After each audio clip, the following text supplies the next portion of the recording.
Bon, les amis, petite vidéo Ligue des Champions. Bon, ce soir, le main event, c'était Manchester City, Inter de Milan. Et au final, qu'est-ce qu'on a eu? 0-0. Éclatasse dans tous les sens du terme. Bon, quand je dis éclatasse, c'est un peu abusé. Ouais. Pour ceux qui ont suivi le match, on a quand même vu un petit spectacle. Même si à un moment donné, j'ai failli m'endormir parce que ça devenait ennuyeux, quoi. Franchement.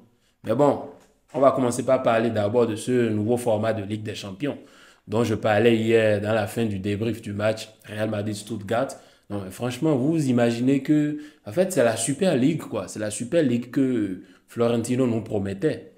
Parce que c'est ça, vous imaginez que en phase de poule, on a un match Manchester City-Inter qui était l'une des finales des saisons dernières, je crois 2022-2023, à Istanbul, Manchester City-Inter de Milan.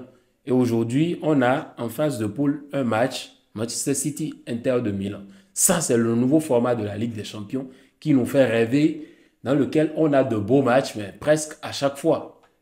Non, mais incroyable. Et le truc, c'est que tu peux même pas suivre tous les matchs au même moment parce que c'est à la même heure. Il y avait PSG Girona. Bon, dites-moi vous le match que vous avez suivi, Bruges Dortmund. Mais je suis très sûr que la majorité a suivi Manchester City, Inter de Milan. Alors, le match se solde par un match nul. Franchement, mais quel match compliqué.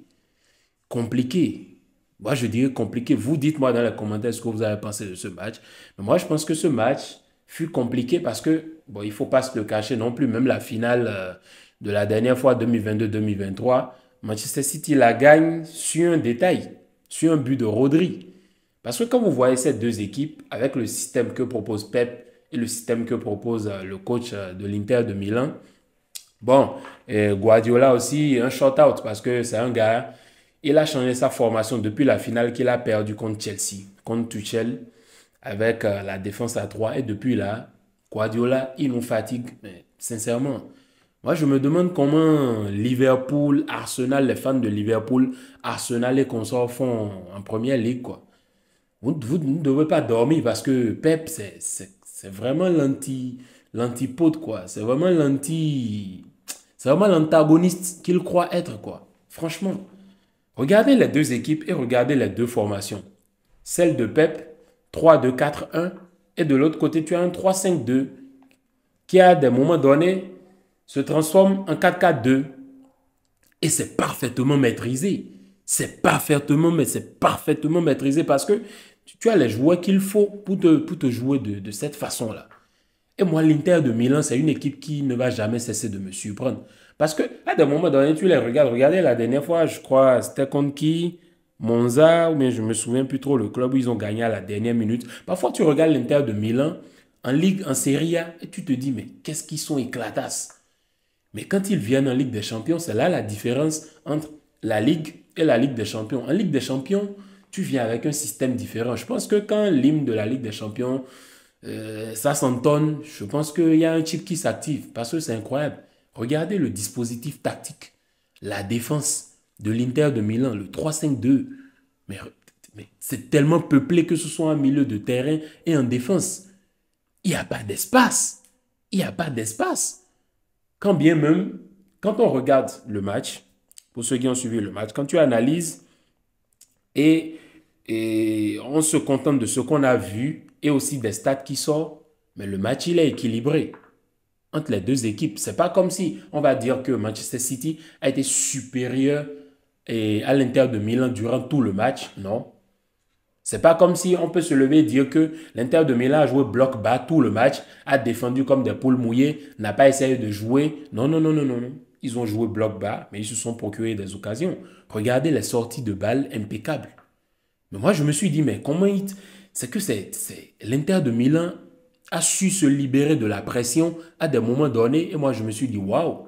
Parce que quand tu sais que tu joues contre Pep, les robots de Pep, tu sais ce à quoi tu t'attends. D'ailleurs, même en parlant de Manchester City, c'est quoi ce maillot éclatasse là?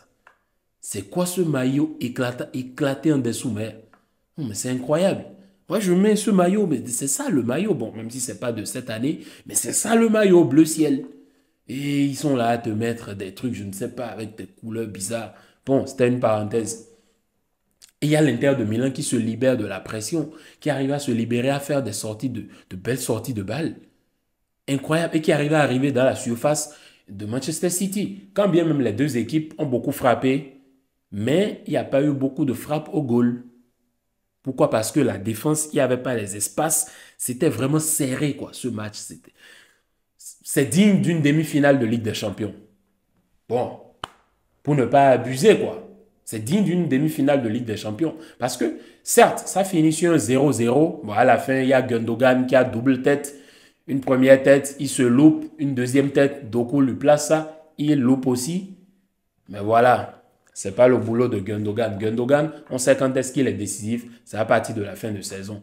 Mais quand vous regardez la bataille, même la bataille en milieu de terrain, l'Inter de Milan ne te perd pas la bataille. Tchanaloglu, mais quel match. Barella aussi, quel match. Damian, quel match. Acerbi en défense, mais quel match. Incroyable. Bon, moi, ça m'a étonné que Lautaro ne soit pas entré de titulaire quand même. Mais dans tous les sens du terme, c'est pas comme si tu as un City qui te domine l'Inter de Milan. Je sais pas. Non. L'Inter de Milan a proposé quelque chose et ils ont su défendre. Et ces gars-là, ils sont incroyables. Moi, je les ai toujours félicités, je les ai toujours respectés pour le dispositif tactique en défense. Non, mais incroyable, on aurait que l'Inter de 2022-2023. Mais qu'est-ce qu'ils sont solides, ces gars. Mais qu'est-ce qu'ils sont solides. Et après, tu as Manchester City aussi, qui te fait un bon match. En vrai, ils ne font pas un mauvais match. La majorité d'entre eux font un bon match, que ce soit en défense, Guardiola, Akanji, etc. Sauf quand même Savinho, qui essaie quand même, qui a beaucoup essayé, qui a essayé de trouver des espaces, envoyer des centres dans l'air, dans la surface de réparation, chose qui n'a pas vraiment beaucoup marché. Et comme vous voyez que c'est comme ça, bon, il y a aussi Bernardo Silva qui a joué avec un profil interchangé et tout, mais quand vous voyez, bon, De Bruyne aussi qui sort à la mi-temps, sur blessure, etc. Bon, après, tu as Foden et Gundogan qui entrent. Foden aussi, qu'on n'a pas vraiment vu durant tout le match. Regardez la frappe où il se loupe, il rate. Moi, je me suis dit, mais Foden, qu'est-ce que tu fous là? Bon, vous savez, quand ça ne veut pas rentrer, ça ne va pas rentrer. C'est tout. Donc, la bataille en milieu de terrain, dure. En défense aussi, dure. Il n'y avait pas trop d'espace. Il n'y avait pas trop d'espace. Et quand c'est comme ça, il n'y a pas de but et personne ne s'étonne. Et personne ne s'étonne. Après, on peut s'asseoir et dire mille et une choses, mais franchement, quel match. C'était compliqué, c'était compliqué. À un moment donné, je me suis dit, moi déjà vers la minute 75, je me suis dit, bon, ce match, il n'y aura pas de but. Quand tu vois la physionomie du match, tu peux déjà savoir l'issue, quoi. Il n'y a pas de but. Alors, équilibré, Manchester City, Inter de Milan et qui se solde pas un nul.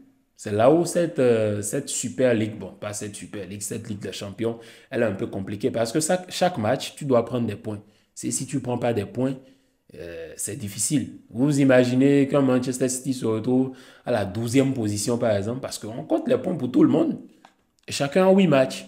Et tu ne sais pas où tu peux trébucher et où tu peux ne pas trébucher. Parce que là, tu viens de faire un nul. Mais le prochain match, peut-être que tu fais aussi un autre nul. On ne sait jamais. C'est ce qui est compliqué dans ce truc. Alors, bon match.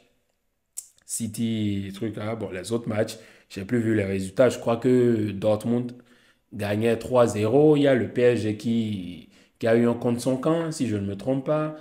Après ça, il y a aussi quel autre match? Bon, là, il n'y a rien qui me vient à l'esprit. Mais franchement, cette Ligue des Champions, elle fait rêver. Elle fait vraiment rêver. En tout cas, on verra demain la suite. C'est quand même bizarre de suivre des matchs de Ligue des Champions un jeudi. Mais bon, ce sont les risques du métier.